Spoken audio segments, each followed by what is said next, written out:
बोलो सब संतों की बहुत ही सौभाग्य का समय है कि उस महाप्रभु की असीम दया दृष्टि से हम सभी लोगों को ये सत्संग का परम पावन अवसर मिला है।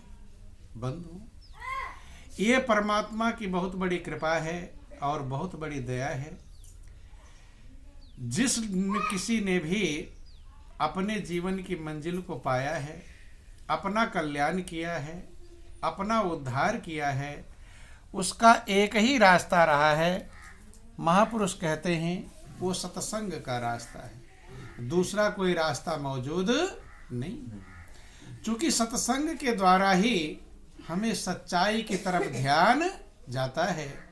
नहीं तो माया का ऐसा जाल है कि बड़े बड़े होशियार, बड़े बड़े बुद्धिमान इस माया के जाल में उलझ करके अपने जीवन को यूं ही गंवा देते हैं। महापुरुष कहते हैं कि उम्र धीरे धीरे बीत जाती है, प्रभु ने अनमोल मौका दिया है, लेकिन हम पछता कर चले जाते। महापुरुष कहते हैं कि कुछ खेल में गुजारी मति विषयों ने मारी, बाकी उम्र गुजरने वाली है, रहती भी गुजरने वाली है, रहती भी गुजरने वाली है। कुछ खेल में गुजारी मति विषयों ने मारी, बाकी उम्र गुजरने वाली है, रहती भी गुजरने वाली है। खेल कूद में बचपन गया गुजर, खेल कूद में बचपन गया गुजर, काम भूल के जीव तू चला किधर, काम भूल के जीव तू चला किधर। कुछ सोच न रही ये बुद्धि तुम्हारी, बाकी उम्र गुजरने वाली है, रहती भी गुजरने वाली है। कुछ खेल में गुजारी मति विषयों ने मारी, बाकी उम्र गुजरने वाली है, रहती भी गुजरने वाली है। प्रभु की कृपा से ये अनमोल मनुष्य का जीवन जो देव दुर्लभ कहलाता है, ऐसा चोला मिलता है, ऐसा मौका मिलता है, लेकिन माया के जाल में जीव पल पल अपने जीवन को यूं ही गंवा देता है। अभी आप सुन रहे थे कि तेरा एक एक श्वास हीरा मोती ये लौटाने के काबिल नहीं। हीरे मोती को तो सब संभालते हैं कि नहीं? घर में जो सोना चांदी होगा उसे संभाल कर रखते हैं, लापरवाही करते हैं? कैसे रखते हैं? छुपा कर, संभाल कर, ध्यान देना, चूंकि उसकी कीमत जानते हैं। लेकिन बंधु, जो अनमोल मनुष्य की जिंदगी मिली है, इसका एक एक श्वास हीरा मोती के समान है। अभी ऐसे समझ लेना, अभी आपके मौत का समय आ जाए, अब भगवान से मांगो कि प्रभु मुझे एक श्वास और दे दो। कितना? एक श्वास। उसके बदले में पूरा घर, मकान, जमीन, जायदाद, खेत खलिहान, बैंक में जो जमा है, सब मैं देने को तैयार हूं। तो क्या एक श्वास मिल जाएगा? एक श्वास मिलने वाला। अर्थात जिस कमाई सोने चांदी को इतना संभाल के रखते हो, वो सब कुछ देने पर एक श्वास मिलने वाला नहीं है। ऐसे महापुरुष कहते हैं कि कहता हूँ कह जात हूँ, और कहे बजाऊं ढोल, और श्वासा खाली जात है तीन लोक का मोल। जो तीन लोक के मूल्य से बढ़कर है, वो खाली जा रहा है कि ऐसे मांगे श्वास का एक पलक जो जाए, और 3 लोक नहीं पट तरे काहीं धूर मिलाए। अगर एक पल भी आप बर्बाद कर देंगे तो फिर वो दोबारा देने वाला मिलने वाला नहीं है। इसलिए महापुरुष कहते हैं जो जिंदगी की कदर करता है जिंदगी उसकी कदर करती है। जैसे आप लोग सब लोग कपड़ा पहन के बैठे हैं, अब आप इसका कदर करेंगे तो आपको चमकाएगा, और कपड़ा पहनकर गंदगी नाली में लोट कर आवे तब क्या कहेंगे, किले को कितना गंदा है? जब इसको आप संभालेंगे, कदर करेंगे, तब ये कपड़ा आपका कदर करेगा। जिसकी कदर आप करते हैं तो आपकी कदर करता है। महापुरुष कहते हैं अगर आप जिंदगी की कदर करेंगे तो जिंदगी आपकी कदर करेगी, लेकिन कदर अगर नहीं कर पाएंगे तो महापुरुष कहते हैं कि कदरदान मानुष के आगे और सारी कदर छट से, मूर्ख मूढ़ अनारी ने कुछ भी ना खबर पट से। जो कदरदान है वो जिंदगी कीमत को संभाल लेता है। आप लोग कहानियां सुनते हैं कि राजा महाराजा अपने राजपाट को छोड़कर जंगलों में गए, गुफाओं में गए, कंदराओं में गए, और उस परम सहारे को पकड़ लिया, परमात्मा के सहारे को पकड़ लिया, जो सहारा कभी छूटता नहीं। और यहाँ घर बैठे, घर में रह कर के भी आपको प्रभु का सहारा पकड़ने का मौका मिला है, संभालने का मौका मिला है, लेकिन फिर भी संभाल नहीं पाते। इसी को बेकदर कहते। किस प्रकार से हम अपने जिंदगी को गवाते हैं, एक प्रसंग समझाते हैं कि एक नगरी में लोभी लाला एक बनिया रहा करे था, और मुझी ऐसा सर्दी गर्मी सिर पर सहा करे था। एक नगर में एक लाला लोभी बनिया था, लालची था, ऐसा कंजूस था कि सर्दी गर्मी अपने सिर पर सह लेता था, ठंड में अपने कपड़े बनवाता नहीं, ठंड से कांपता था, गर्मी की जो सामान है पंखे इत्यादि वो लाता नहीं। कि थमड़ी कारण चमड़ी दे दे यूं विपदा सहा करे था, और किस विधि से धनवान बनूं ये मन में कहा करे था। यही सोचता था कि मैं कैसे धनी बन जाऊं, और सब धनी बनना चाहते हैं, अच्छे बुरे कर्म भी करते हैं, और जबकि देखते हैं जो ज्यादा पैसे वाले ज्यादा टेंशन में है कि नहीं है? लेकिन सब चाहते कि मैं भी ज्यादा पैसे वाला बन जाऊं। अभी कम टेंशन है तो ज्यादा टेंशन लेने के लिए जल्दी मेरा हार्ट अटैक हो, कहीं ऐसा ना हो कम में लेट हो जाए। बोलो वृंदावन बिहारी लाल। कम धन में कहीं हार्ट अटैक में लेट ना हो जाए, इसलिए सोचते मेरा भी धन बढ़ जाएगा तो मेरा भी जल्दी हार्ट अटैक आ जाए। बोलो वृंदावन बिहारी लाल। कैसे वो सेठ था कि एक रोज उस बनिया धोरे एक महात्मा आया, और न्यू बोला कर जमाया मानत पारस पथरी लाया। एक दिन उस बनिया के पास एक संत आए। कौन आए? संत महात्मा आए। और महात्मा ने कहा कि सेठ जी मैं एक पारस पत्थर लाया हूँ।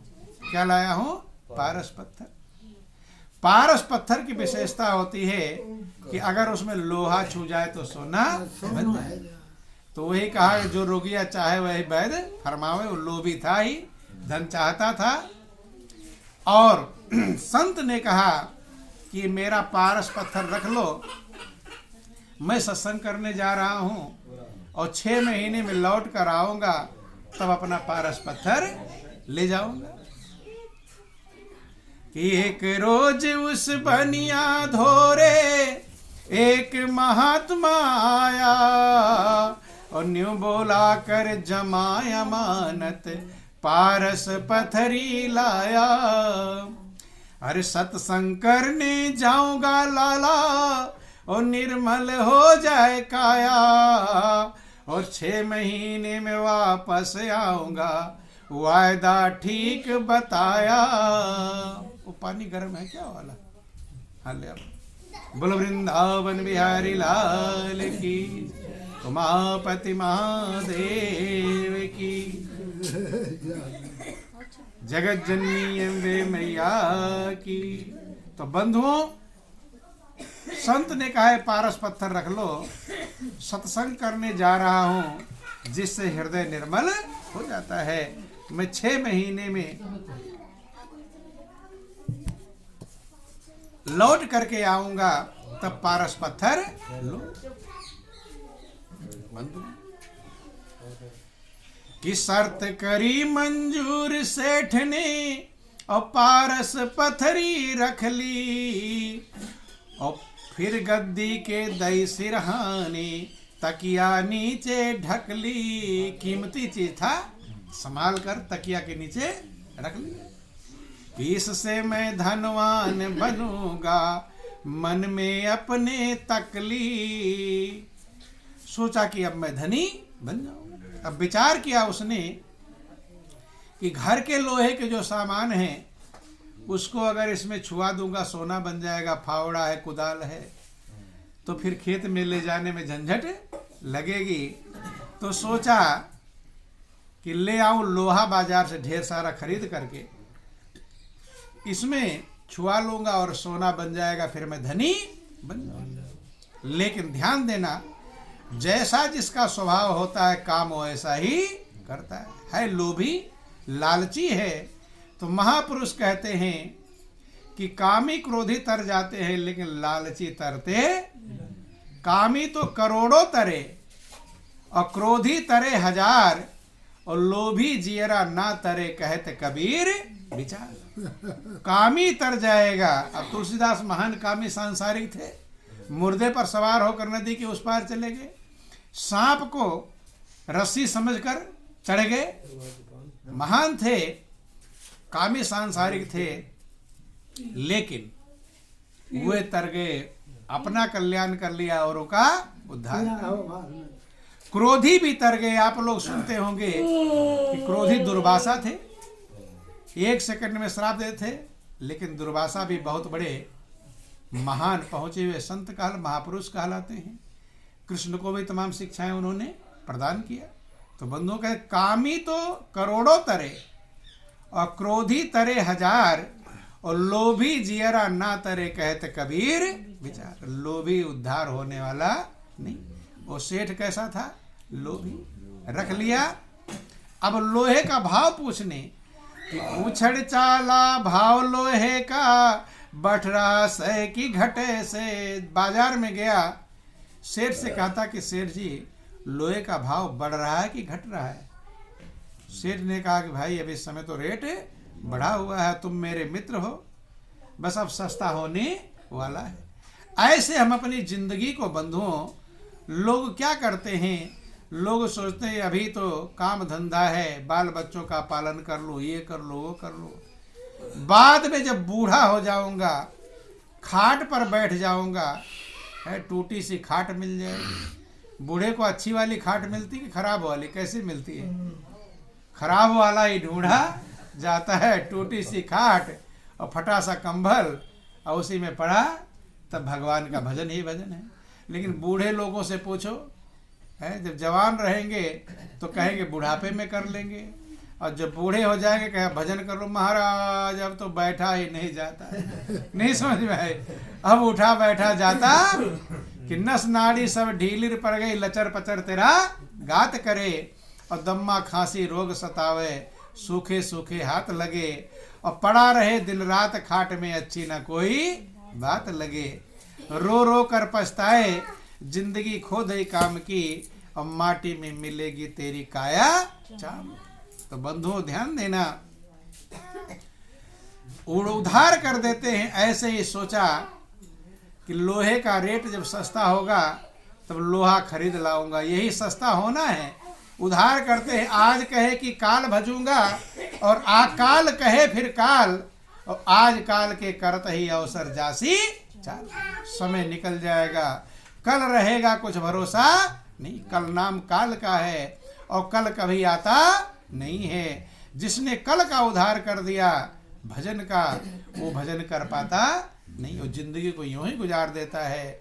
इसलिए महापुरुष कहते कल नहीं आज ही कर लो। आज काल करे सो आज कर, और आज करे सो अब, और पल में परलय होएगी बहुरी करोगे कब। ऐसा ज्ञान जब आपके पास रहेगा, अभी कर लो, अगले पल में रहूं ना रहूं कुछ भरोसा नहीं है, तब तो भजन हो सकता है। और सोचोगे कल कर लूंगा, सवेरे कर लूंगा, शाम कर लूंगा, तो ये उधार वाला किसी का आया। ऐसे ही वो लाला सेठ है कि एक दिन पूछा, 2 दिन पूछा और 100 बार पूछवाया, और तेजी खा गया भाव लोहे का, दिन दिन हुआ सवाया। लोहे का रेट बढ़ता गया, भाव बढ़ता चला गया, कि तेजी खा गया भाव लोहे का, दिन दिन हुआ सवाया।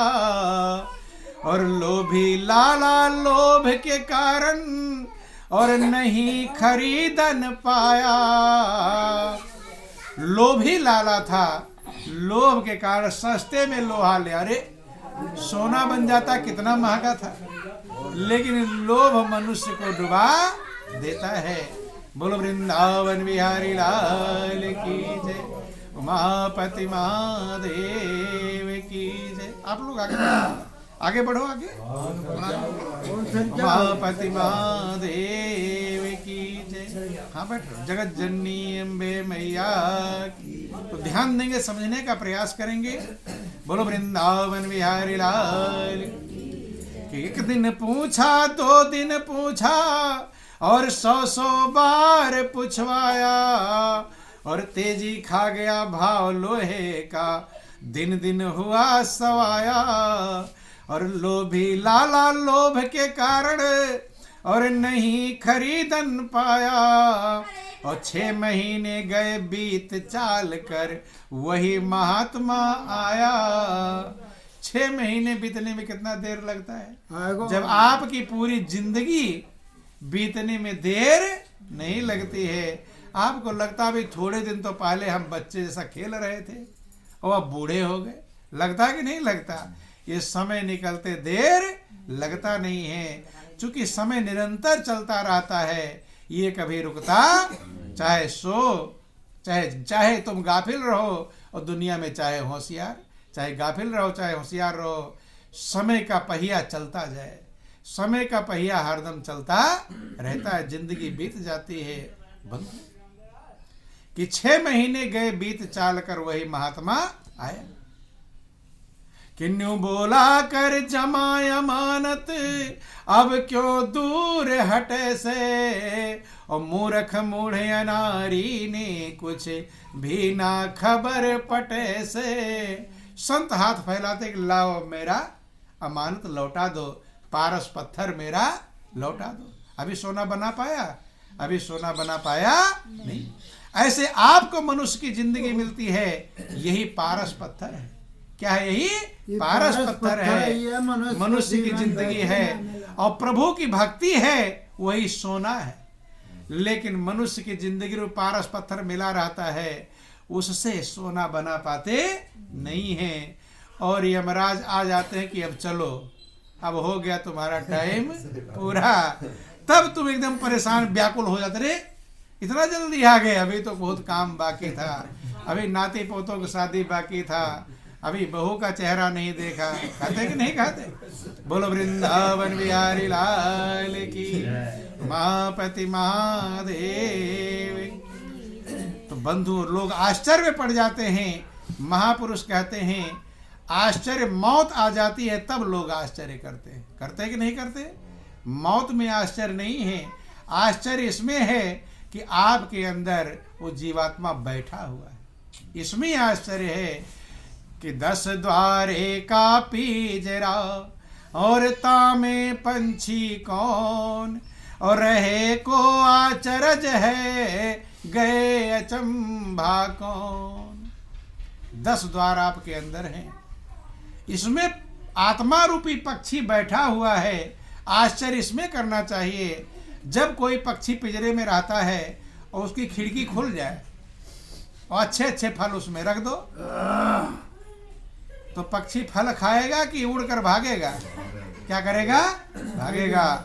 लेकिन मनुष्य ऐसा पक्षी है जिसका दरवाजा खोल दिया गया है, लेकिन यह फल के टेस्टिंग में लगा हुआ है, ये उड़कर भाग नहीं रहा है। अब धन का टेस्ट ले लो, अब पत्नी का टेस्ट ले लो, अब पुत्र का टेस्ट ले लो, अब कार कोठी का टेस्ट ले लो, बिल्डिंग इमारत, इसी टेस्टिंग में लगवा हुआ है और फिर आकर खिड़की बंद हो जाती है, अर्थात 84 लाख योनियों में चला जाता है। कि 184 भ्रम कर पोपे अटका आए और अब की पासा ना पड़ा तो फिर 84 जाए। ये खिड़की खुली है मनुष्य का जीवन, ये मोक्ष का दरवाजा है। भगवान राम ने समझाया कि साधन धाम मोक्ष कर द्वारा और पाए न जय परलोक संवारा। ये साधनों का धाम है। इस मनुष्य के जीवन में अपने मंजिल को पाने का साधन मौजूद है और ये मोक्ष का दरवाजा है। अगर आपको मनुष्य की जिंदगी मिल गई बंधुओं, ध्यान देना, तो समझ लो आप उद्धार के दरवाजे पर खड़े हो गए, गेट पर पहुंच गए हो। बस एक कदम बढ़ाना है, आपका उद्धार हो जाएगा। वो एक कदम वापस ले आओगे तो 84 लाख योनियों में चले जाओगे। अब आपकी मर्जी है, उद्धार करो या ना करो। मोक्ष का दरवाजा है। बोलो वृंदावन बिहारी लाल की जय, उमापति महादेव की। ध्यान देंगे बंधुओं, जब संत आ गए, संत कहते हैं लाओ अब मेरी अमानत लौटाओ। ये जिंदगी परमात्मा दिया है, कुछ समय के लिए अमानत है। क्या है ये? अमानत। ये वापस ले लेगा, ले लेता कि नहीं लेता? दांत ले लेता है, कान से सुनाई पड़ना, देखो भगत जी बैठे हैं, अब कान से सुनाई पड़ना ले वापस ले लिया कि नहीं? पहले सुनते थे, समझ में आई? आंख से दिखाई पड़ना ले लेता है, हाथ पैर से काम करना ले लेता है, और धीरे धीरे सब एक दिन पूरी जिंदगी वापस ले लेता है। इसलिए संत कहते हैं कि न्यो बोला कर जमा अमानत, अब क्यों दूर हट ऐसे, जल्दी अब मेरी अमानत लौटाओ। अब एकदम व्याकुल हो गया। कौन? सेठ। जैसे मौत सामने आने पर लोग व्याकुल हो जाते हैं, कोई पागल जैसा हो जाता है, गाली बकने लगता है, कोई शून्य बेहोश जैसा हो जाता है कि नहीं? क्यों? क्योंकि अभी तो काम बाकी था, इतना जल्दी आ गया कि काम पूरे हो चाहे अधूरे रहें, काम पूरे हो चाहे अधूरे रहें, एक दिन जाना जरूरी है सब कोई कहे, एक दिन जाना जरूरी है सब कोई। तुम्हारा काम चाहे पूरा हो चाहे अधूरा हो, जाना पड़ेगा ही पड़ेगा। कि मौत धोखे में आके निगल जाएगी, वासना धूल में सारी मिल जाएगी। कि श्वास धीरे ही धीरे निकल जाएगी, श्वास धीरे, बोलो सब लोग, धीरे निकल जाएगी, श्वास धीरे ही धीरे निकल जाएगी, श्वास धीरे ही धीरे निकल जाएगी, वासना धूल में सारी मिल जाएगी, वासना धूल में सारी मिल जाएगी, श्वास धीरे धीरे निकल जाएगी, श्वास धीरे धीरे निकल जाएगी। काम पूरे हो चाहे अधूरे रहें, काम पूरे हो चाहे एक दिन जाना जरूरी है सब कोई कहे, एक दिन जाना जरूरी है सब कोई कहे, मौत धोखे में आके निगल जाएगी, मौत धोखे में आके निगल जाएगी, वासना धूल में सारी मिल जाएगी, वासना धूल में सारी मिल जाएगी। मौत धोखे में आती है, वो बता कर नहीं आती कल आओगी तुम्हें लेने के लिए, बताती नहीं। इशारा तो करती है लेकिन इशारे को लोग समझ पाते नहीं। काल अचानक मारसी ज्योति तर को बाज, जैसे बाज पक्षी अचानक अटैक करता है, ऐसे काल एक सेकंड में लेकर चला जाता है। महापुरुष समझाते हैं, बोलो वृंदावन बिहारी लाल की, उमापति महादेव।